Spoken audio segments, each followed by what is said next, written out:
So I've been lucky enough to borrow a GoPro Hero 7 for a little while, and it got me thinking, how good is the KeyMission 80 compared to the GoPro Hero 7? So I've done a bit of test footage here. You can see I've put them side by side, and I'm just walking along a street, 1080-30, and we can see the difference here between the GoPro Hero 7 Black and the KeyMission 80. And there is quite a big difference here.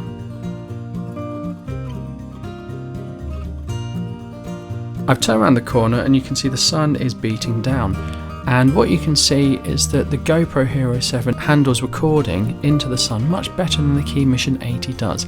KeyMission 80 looks a bit washed out, it looks very hazy. The GoPro Hero 7 does a much better job of handling these type of conditions. You notice as well the KeyMission 80 stabilization is not as good as the GoPro Hero 7 Black's. The GoPro Hero 7 Black is class leading in its image stabilization, and the KeyMission 80, unfortunately, is not as good. So obviously the GoPro Hero 7 Black is going to cost a lot more than the KeyMission 80, and from the start it's obviously going to be the clear winner. However, it's worth looking at where each camera has its merits and looking into the specs as well. So I've gone through all the specs and looking at the frame rates. With the KeyMission 80 you can record in 30 and 25 and that's it, which to be honest is going to be good for most people.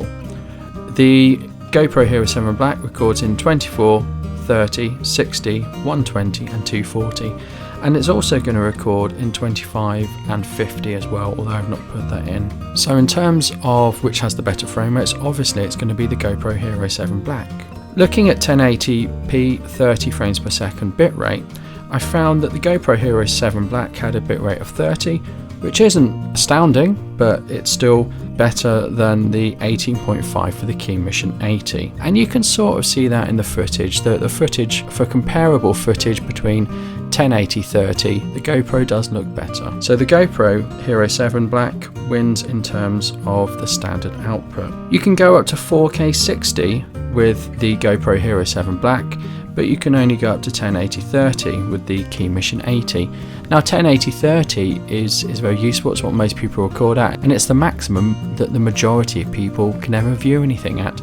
So going up to 4K isn't necessarily needed, it's a nice to have. Also, when you record at 4K with a GoPro, it uses a different codec. It doesn't use the H.264 codec, it uses HEVC. And it does warn you, it says it's not compatible with all devices, so you need a really modern and up-to-date device to use that codec.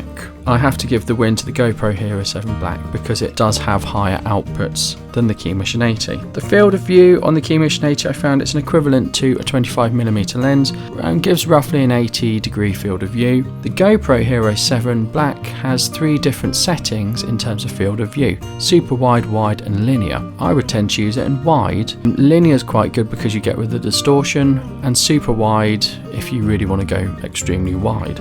So those angles of view vary from 170 to 90 degrees. Linear on the GoPro Hero 7 Black is very comparable to the field of view for the KeyMission 80, but because the GoPro Hero 7 Black gives much more choice and flexibility, that's going to get the win.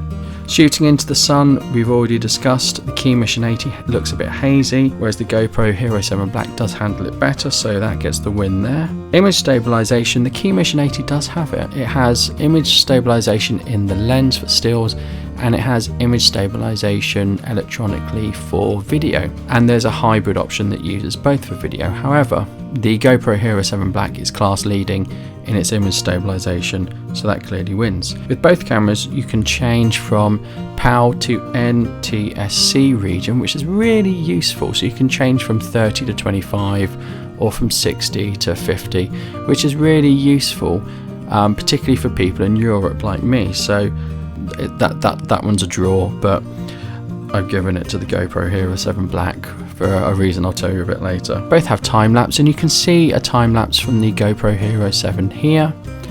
And what's nice about the GoPro Hero 7 Black is you can choose how fast you want it to go before you start recording. The time-lapses are stabilized, which is very, very nice as well.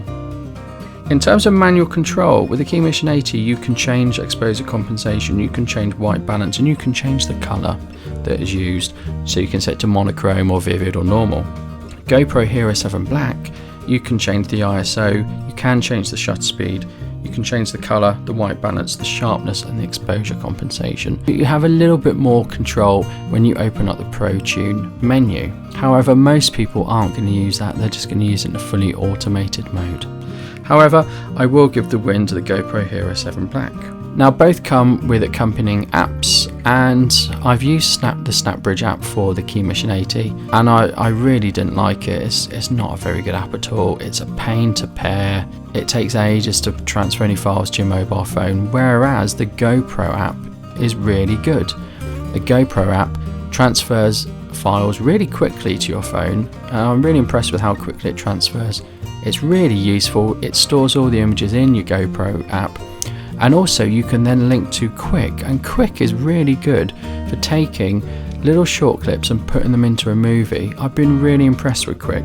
So I'm going to give the win on apps to the GoPro Hero 7 Black. So in every category, the GoPro Hero 7 Black is better than the KeyMission 80. Now this is not a surprise to me, and it probably won't be a surprise to you. Even in waterproofness, GoPro Hero 7 Black is better than the KeyMission 80. GoPro Hero 7 Black will go down to 10 meters without any additional housing, and the KeyMission 80 is only waterproof to 1 meter. Still, waterproof to 1 meter is probably going to be fine for most people's uses. KeyMission 80 beat the GoPro Hero 7 Black. Well, for ease of use and for quickness, the KeyMission 80 can't be beaten as an action camera. Really, the key to the KeyMission 80 is it comes in a holder that you can attach to your belt, your bag, your rucksack, attached to many things, and as soon as you take the KeyMission 80 out of its holder, it turns on. A really nice feature which they've done is something called logging, and it's sort of like a long time lapse. So what you can do, you can put the KeyMission 80 into logging mode, attach it to your rucksack, and you can go off on your adventures and not have to worry about getting it out to capture moments. So the logging works as follows. For stills, you specify the shooting time period. The minimum you can do is 30 minutes, and it seems to go up in increments of 30 minutes. And it will take 100 2 megapixel images over that time period in regular intervals. So if you're going on an hour's hike or an hour's rock climbing, then you can put it into logging mode and you don't have to get the camera out of the holder. It will just take a series of 100 images over that time period. It will also work for video.